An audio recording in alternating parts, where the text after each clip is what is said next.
Beef വറുത്തത് അല്ലെങ്കിൽ beef fry നമ്മുടെയൊക്കെ ഫേവററ്റ് ആണ്. അപ്പോൾ ഇന്ന് നല്ലൊരു ബീഫ് ഫ്രൈയുടെ റെസിപ്പി കാണാം എൻ്റെ വേർഷനിൽ. ഞാൻ Mahima Simon, welcome to Mahima's cooking class. അപ്പോൾ എൻ്റെ വേർഷനിലുള്ള ബീഫ് ഫ്രൈ ചെയ്യാനായിട്ട് നമുക്ക് ആദ്യം കുറച്ച് വെളുത്തുള്ളിയും ഇഞ്ചിയും കൂടെ ഒന്ന് ചതച്ചെടുക്കാം. ഞാനൊരു 4 കഷ്ണം ഇഞ്ചി എടുത്തേക്കുന്നത്. അളവ് പറഞ്ഞാൽ ശേഷം 1.5 ഇഞ്ച് വലുപ്പത്തിലുള്ള ഒരു ഇഞ്ചിയുടെ ഒരു പീസ്. ഇതിലേക്ക് ഒരു 15 അല്ലി വെളുത്തുള്ളി, ഇത് രണ്ടും കൂടെ ഒന്ന് ചതച്ചെടുക്കാം.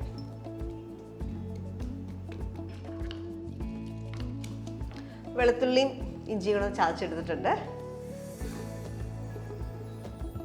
നമ്മൾ കുക്കറിലാണ് ചെയ്യുന്നത്, അപ്പം അതുകൊണ്ട് എല്ലാം മിക്സിങ് നമുക്കിനകത്ത് തന്നെ ചെയ്യാം. ഞാൻ എടുത്തേക്കുന്നത് 1 കിലോ ബഫലോ മീറ്റാണ്.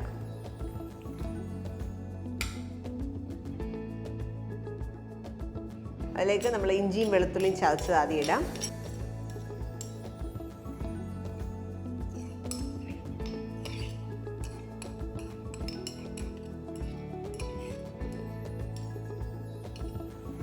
ഇതിലേക്ക് 2 ടേബിൾ സ്പൂൺ, ഞാൻ കാശ്മീരി മുളക് പൊടിയാണ് ഉപയോഗിക്കുന്നത്, 2 table spoon. Garam masala 3/4 teaspoon. Garam മസാലയുടെ വീഡിയോ നമ്മൾ ഓൾറെഡി അപ്ലോഡ് ചെയ്തിട്ടുണ്ട്, കേരള ഗരം മസാല, അത് തന്നെയാണ് ഉപയോഗിച്ചേക്കുന്നത്. മഞ്ഞൾപ്പൊടി ഒരു 1/2 ടീസ്പൂൺ. കുരുമുളക് പൊടി നമുക്ക് പിന്നീട് ആവശ്യമുണ്ട്, ഇപ്പോൾ ഒരു 1/2 ടീസ്പൂൺ ചേർക്കാം. ഉപ്പ് 1.5 ടീസ്പൂൺ ചേർത്തിട്ടുണ്ട്, പിന്നീട് വേണമെങ്കിൽ ചേർക്കാം. 1/2 കപ്പ് ചുവന്നുള്ളി സ്ലൈസ് ചെയ്തത്, കുറച്ച് കറിവേപ്പില,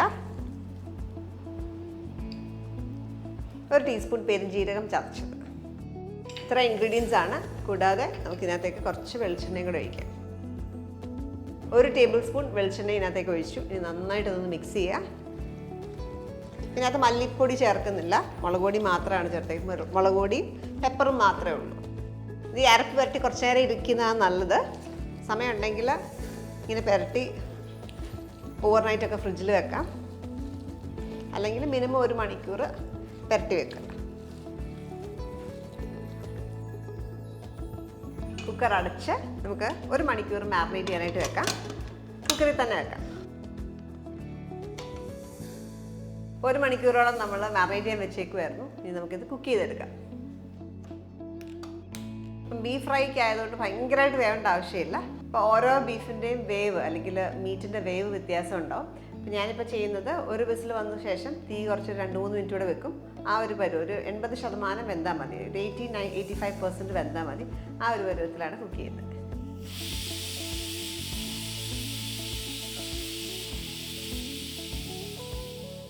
ഒരു പ്രഷർ വന്ന ശേഷം തീ കുറച്ച് ഒരു 3 മിനിറ്റ് കൂടെ വെച്ചു. അതിനുശേഷം ഓഫ് ചെയ്തിട്ടേക്കാണ്. ഇത് മാറ്റി വെക്കാം. ആ പ്രഷർ മൊത്തം പോകണം. ഇത് ചിലപ്പോൾ നന്നായിട്ട് വെന്തിട്ടില്ലെങ്കിൽ വീണ്ടും കുക്ക് ചെയ്യാൻ കുഴപ്പമില്ല. കൂടുതൽ വെന്ത് പോകാൻ പാടില്ല. കൂടുതൽ വെന്ത് പോയാൽ നമ്മൾ ഫ്രൈ ചെയ്തെടുക്കുമ്പോഴത്തേക്ക് അതെല്ലാം അവിടെ പൊടിഞ്ഞു പോകും. അപ്പോൾ അത് കണക്കാക്കി വേണം എടുക്കാൻ. ഇനി നമുക്ക് ആ സമയം കൊണ്ട് കുറച്ച് വെളുത്തുള്ളി ചതച്ചെടുക്കാം. അപ്പം നന്നായിട്ട് വെളുത്തുള്ളി ഞാൻ ചേർക്കും ബീഫ് ഫ്രൈ ചെയ്യുമ്പോൾ. അപ്പം ഞാൻ ഇവിടെ ഒരു 25 അല്ലി വെളുത്തുള്ളി എടുത്തേക്കുന്നത്, അതൊന്ന് ചതച്ചെടുക്കാം.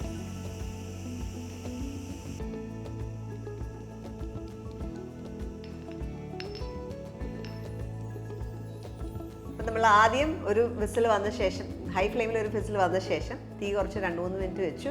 അതിനുശേഷം പ്രഷർ പോകാനായിട്ട് മാറ്റി വെച്ചേക്കുമായിരുന്നു. തുറന്ന് കഴിഞ്ഞ് ചെക്ക് ചെയ്തപ്പോൾ അത് വെന്തിട്ടുണ്ടായിരുന്നില്ല. അപ്പോൾ വീണ്ടും ഞാൻ ഒരു വിസിലും കൂടെ വെച്ചു.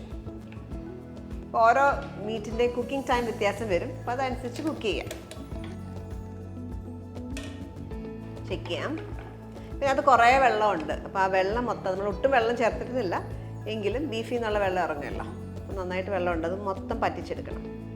നന്നായിട്ട് വെന്തിട്ടുണ്ട്, നമ്മുടെ പരുവത്തിനായിട്ടുണ്ട്. ഈ വെള്ളം മൊത്തം പറ്റുന്നവരെ കുക്ക് ചെയ്തെടുക്കാം.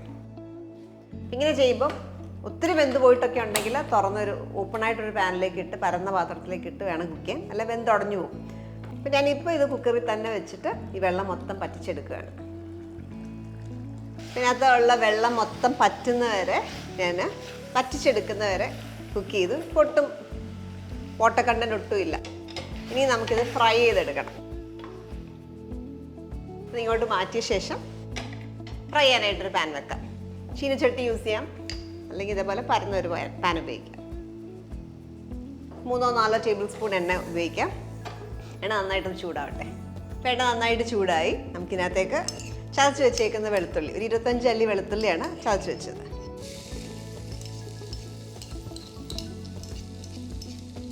ഇതിൻ്റെ ഒപ്പം ചതച്ച മുളകിടണമെങ്കിൽ അങ്ങനെ ചെയ്യാം. ഞാൻ വെളുത്തുള്ളിയും കറിവേപ്പിലയും മാത്രമാണ് ഇടുക.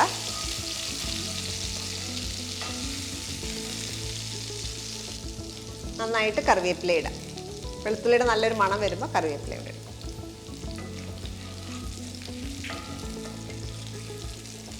ലൈറ്റ് ബ്രൗൺ കളറായി. കൂടുതൽ ബ്രൗൺ ആയി കഴിഞ്ഞാൽ ടേസ്റ്റ് മാറും.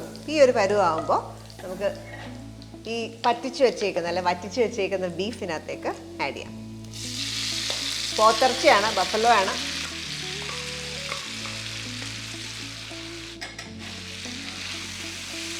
ബീഫും ബഫലോയും ഒക്കെ സെയിം രീതിയിൽ ചെയ്യാം. ഇത് കുറച്ച് സമയം എടുക്കും, ഒരു 10-20 മിനിറ്റോളം എടുക്കും. ചെറിയ ഫ്ലെയിമിൽ കിടന്ന് നന്നായിട്ട് ഡാക്കായി വരണം. വലിയ ക്വാണ്ടിറ്റി ഒക്കെ ചെയ്യുന്നെങ്കിൽ ഉരുളിക്കകത്തൊക്കെ ചെയ്താൽ നന്നായിട്ട് നല്ല കളർ കിട്ടും, നല്ല മുരിഞ്ഞ് കിട്ടും.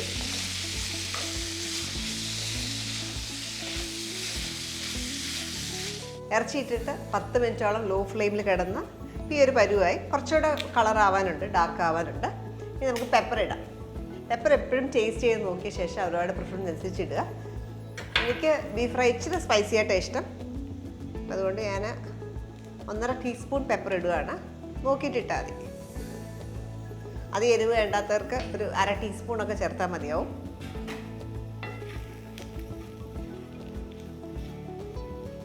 കുറച്ച് നേരം കൂടെ ഇളക്കാം. കുറച്ച് കറിവേപ്പിലയും കൂടെ ചേർക്കാം.